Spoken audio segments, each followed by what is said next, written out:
28 अगस्त 2013 को अनुपम खेर जी लिखते हैं कि सब कुछ गिर रहा है, रुपए की कीमत भी और इंसान की कीमत भी।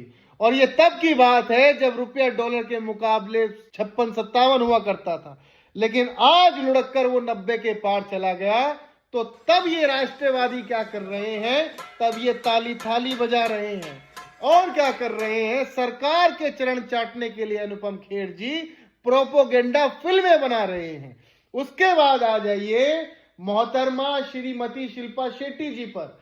यह भी 2014 से पहले सरकार को गरियाती थी, कहती थी डॉलर एस्केलेटर पर, रुपया वेंटिलेटर पर, देश आईसीयू में, हम कोमा में और प्याज शोरूम में है, भगवान भारत का भला करे।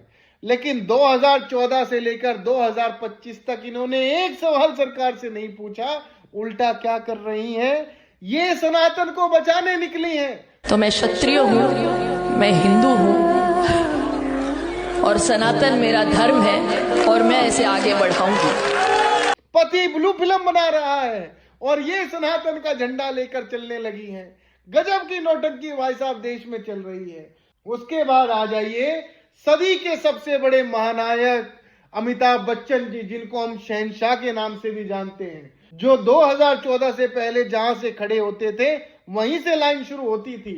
ये भी 2014 से पहले लिखते थे कि अंग्रेजी शब्दकोश में एक नया शब्द जुड़ गया है, रुपीड, यानी नीचे की ओर बढ़ना। रुपया नीचे की ओर बढ़ रहा है। लेकिन 2014 के बाद इन्होंने आज तक शहंशाह ने ये नहीं पूछा कि ये भैया रुपया नीचे की ओर बढ़ रहा है, ऊपर की ओर बढ़ रहा है, या यह नीचे की ओर बढ़ता बढ़ता कब्र में चला गया या पाताल लोक में चला गया। और इसके अलावा लेखक, अन्य अभिनेता, राजनेता ने तो पता नहीं कितना गरियाया उस समय मनमोहन सिंह जी की सरकार को। लेकिन ये तब हो पा रहा था जब मनमोहन सरकार में सबको बोलने की आजादी थी। हर कोई सरकार को गरियाने में, सवाल पूछने में लगा था, क्योंकि पता था कि सरकार में सबको बोलने की आजादी है, किसी पर चाबुक, किसी पर डंडा नहीं चलेगा। लेकिन 2014 के बाद इन सभी का राष्ट्रवाद मर चुका है, क्योंकि इनमें से एक व्यक्ति के भीतर यह क्षमता नहीं है कि वो सरकार से सवाल पूछ ले।